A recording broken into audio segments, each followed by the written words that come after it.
പിതാവിനെ മകൻ കുത്തിക്കൊലപ്പെടുത്തി. ചൊവ്വാഴ്ച പുലർച്ചെ 1:30 കൊയിലത്തൂർ നഴ്സറിപ്പടിയിലാണ് കൊലപാതകം നടന്നത്. നഴ്സറിപ്പടി സ്വദേശി അടിമപ്പറമ്പിൽ മുഹമ്മദ് എന്ന ബാവയാണ് മകന്റെ കുത്തേറ്റ് മരിച്ചത്. 58 വയസ്സായിരുന്നു. പ്രതി റിയാസ് കൽപ്പകഞ്ചേരി പോലീസ് സ്റ്റേഷനിലെത്തി കീഴടങ്ങുകയായിരുന്നു.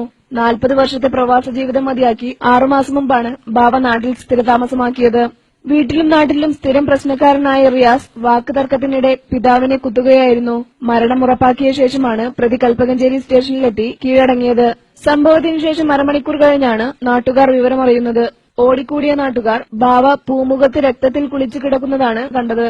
ഉടൻ തന്നെ ആശുപത്രിയിലെത്തിക്കാൻ ശ്രമം നടത്തിയെങ്കിലും മരണം സംഭവിച്ചിരുന്നു. ബാവയുടെ ശരീരത്തിൽ 18 കുത്തുകളുള്ളതായി അന്വേഷണ ഉദ്യോഗസ്ഥർ സ്ഥിരീകരിച്ചു. Tirur DYSP KM Saidali, Valanchery CI Muhammad Basheer എന്നിവരുടെ നേതൃത്വത്തിൽ മൃതദേഹം വീട്ടിൽ വെച്ച് തന്നെ ഇൻക്വസ്റ്റ് നടത്തി പോസ്റ്റ്മോർട്ടത്തിനായി കോഴിക്കോട് മെഡിക്കൽ കോളേജിലേക്ക് കൊണ്ടുപോയി. മറിയാമുവാണ് മരണപ്പെട്ട ബാവയുടെ ഭാര്യ. സിംലത്ത്, ഹാരിസ്, ജസീല, റിയാസ്, റാഷിദ് എന്നിവർ മക്കളാണ്. ഞെട്ടലോടെയാണ് നഴ്സറിപ്പടി ഗ്രാമം ചൊവ്വാഴ്ച ഉറക്കമുണർന്നത്.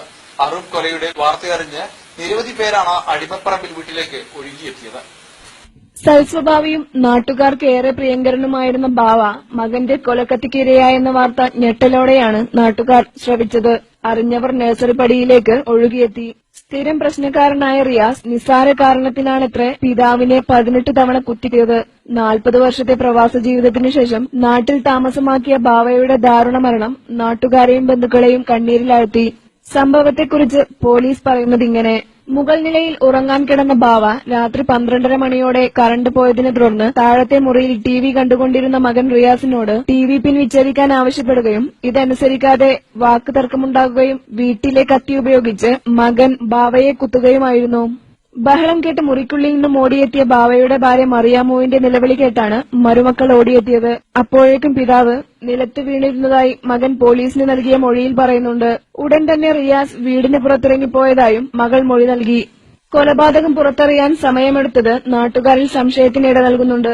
പ്രതി സ്ഥിരം പ്രശ്നക്കാരനാണെന്നും ഇതിനു മുമ്പ് അയൽവാസിയായ യുവാവിനെ റിയാസ് കത്തികൊണ്ട് കുത്തി മാരകമായി പരിക്കേൽപ്പിച്ചിരുന്നുവെന്നും നാട്ടുകാർ പറഞ്ഞു. ഇതിന്റെ കേസ് ഇപ്പോഴും കോടതിയിൽ നിലനിൽക്കുകയാണ്. മാത്രമല്ല, കൊല്ലപ്പെട്ട പിതാവ് ബാവയ്ക്ക് നേരെ പലതവണയായി പ്രതി റിയാസ് ആക്രമണം നടത്തിയിരുന്നതായി നാട്ടുകാർ പറഞ്ഞു. തന്നെ റിയാസ് വധിക്കുമെന്ന് ബാവ പറഞ്ഞിരുന്നതായും നാട്ടുകാർ അറിയിച്ചു. പ്രദേശത്തിന് ഏറെ പ്രിയങ്കരനായ ബാവയുടെ കൊലപാതകം നാടിനെ ഏറെ ദുഃഖത്തിലാഴ്ത്തി.